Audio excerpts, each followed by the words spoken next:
ಇದು ನ್ಯೂಸ್ 22 ಕನ್ನಡ ಸಮಾಜದ ಒಳಿತಿಗಾಗಿ.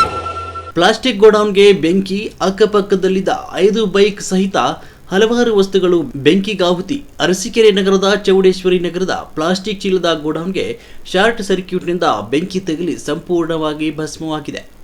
ಚೌಡೇಶ್ವರಿ ನಗರದಲ್ಲಿ ಆಸಿಫ್ ಎಂಬುವರಿಗೆ ಸೇರಿದ ಪ್ಲಾಸ್ಟಿಕ್ ಚೀಲಗಳನ್ನು ಸಂಗ್ರಹ ಮಾಡಿದ್ದ 2 ಗೋಡೌನ್ಗಳಲ್ಲಿ ಒಂದು ಗೋಡೌನ್ಗೆ ರಾತ್ರಿ 10:45ರಲ್ಲಿ ಶಾರ್ಟ್ ಸರ್ಕ್ಯೂಟ್ಗೆ ಬೆಂಕಿ ಹತ್ತಿಕೊಂಡು ಹೊಗೆ ಕಾಣಿಸಿಕೊಂಡಿತು. ಅಕ್ಕಪಕ್ಕದವರು ನೀರು ತಂದು ಆರಿಸುವಷ್ಟರಲ್ಲಿ ಬೆಂಕಿ ದಟ್ಟವಾಗಿ ಜೋರಾಗಿ ಉರಿಯಲಾರಂಭಿಸಿತು. ಜೊತೆಗೆ ದಟ್ಟವಾದ ಹೊಗೆ ತುಂಬಿಕೊಂಡು ಅಕ್ಕಪಕ್ಕದ ಮನೆಗೆಲ್ಲ ಬೆಂಕಿ ವ್ಯಾಪಿಸುವ ಲಕ್ಷಣ ಕಂಡುಬಂದಿತು.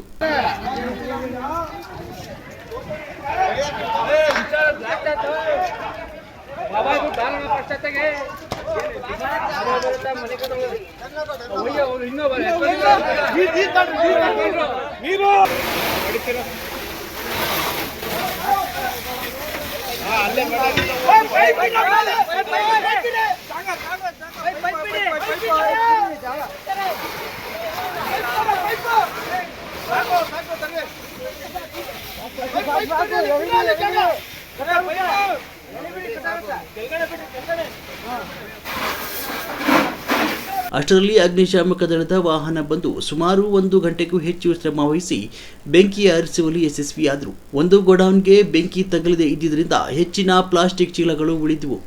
ಬೆಂಕಿಯು ಹೆಚ್ಚು ವೇಗದಲ್ಲಿ ವ್ಯಾಪಿಸಿದ್ರಿಂದ ಪಕ್ಕದ ಮನೆಯ ಕುಮಾರ್ ಹೀರೋ ಸ್ಪ್ಲೆಂಡರ್ ಬೈಕ್ ಹಾಗೂ ಸ್ಕೂಟಿ, ಜಯರಾಮ್ ಹಾಗೂ ಕಿರಣ್ ರವರಿಗೆ ಸೇರಿದ ಬೈಕ್ಗಳು, ಮೂರ್ತಿ ಮತ್ತು ಚೌಡಪ್ಪನವರ ಮನೆಯ ಮುಂದೆ ಇಟ್ಟಿದ್ದರಿಂದ ದಿನನಿತ್ಯ ಬಳಸುವ ವಸ್ತುಗಳು ಹಾಗೂ ನೀರಿನ ದೊಡ್ಡ ಡ್ರಮ್ಗಳು ಸುಟ್ಟು ಕರಕಲಾಗಿದ್ವು.